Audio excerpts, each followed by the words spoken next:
আসসালামু আলাইকুম বন্ধুরা, সবাই কেমন আছেন?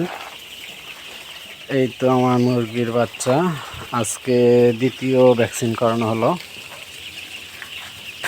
এখন বর্ডারটা চেঞ্জ করা হয়েছে, বর্ডার পুরাটাই একটা করা হয়েছে।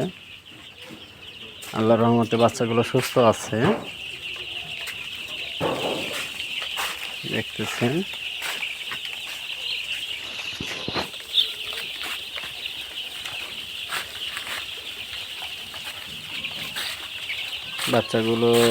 বাচ্চার বয়স আজ 10 দিন, মোটামুটি অনেকটাই বড় হয়ে গেছে।